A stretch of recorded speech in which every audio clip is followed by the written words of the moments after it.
Sally found an umbrella. It wasn't just any umbrella. It was a strange umbrella. Sally never even liked umbrellas. She liked sunny days, days where she could wear her favorite red boots without having to worry about getting them wet. But this umbrella was different. It had been stuck in the crook of a tree branch when she found it. Now she couldn't get it out. And so Sally did the logical thing. She climbed the tree. She was halfway up when the wind snatched the umbrella right out of the crook of the branch and landed it perfectly on her head. The wind had a sense of humor today. It started raining heavily, and Sally, who had never owned an umbrella, didn't know how to use it. All she knew was that she shouldn't let it go, because once it left her head, it disappeared into the wind. The umbrella danced above her, twirling and dipping, trying to shake her off so that it could disappear. But Sally held on tight. She walked home slowly, watching the umbrella dance above her. When she opened the door, her mother looked at her with a mixture of surprise and amusement. "Where did you find that?" she asked, taking the umbrella from Sally. "I don't know," Sally said truthfully. Her mother shook her head and smiled. "You don't know how lucky you were to find that umbrella today. It's going to be a storm," she said, wrapping her in a hug. But the next day dawned fair and clear, and Sally didn't want to let the umbrella go. She took it to school, tucked under her arm, and everyone at school thought that was funny. Even her teacher, Miss Honey, had a good laugh at it, until she noticed how serious Sally was. "That umbrella isn't going to protect you from the sun," Miss Honey said, smiling.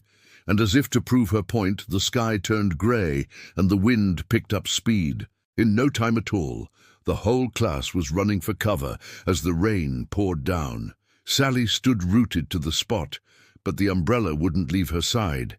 It was like it had a mind of its own, pulling her toward the shelter of some nearby trees. When the other children ran past her, they stopped and gasped. They'd never seen an umbrella dance before, and somehow it seemed to have a life of its own as it twirled and dipped around Sally, refusing to let her get wet. And then Miss Honey came to a stop beside her. "Thank you," Sally whispered, hugging the umbrella close.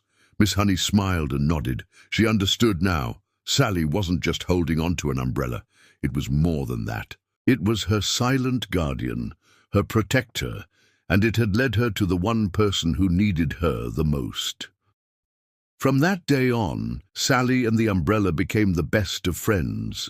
She took it everywhere with her, not because she was afraid of losing its protection, but because she enjoyed its company. And wherever Sally went, the umbrella went too, dancing and twirling, until one day it led her to a little boy, sitting on a park bench, all by himself.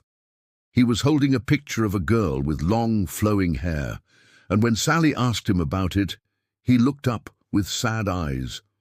"That's my sister," he said. "She has to stay in hospital because she's sick, and I miss her." Sally sat down beside him and pulled out the umbrella. Together they watched the other children playing, and after a while the boy smiled. "I wish I could play with them," he said. "Me too," Sally replied, and an idea popped into her head. "Would you like to play with me tomorrow? We can make a fort out of my umbrella." The boy's face lit up. "Really?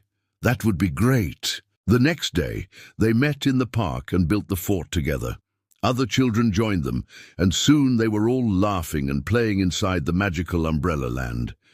And as Sally watched the other children playing, she knew that her umbrella hadn't just brought her a friend.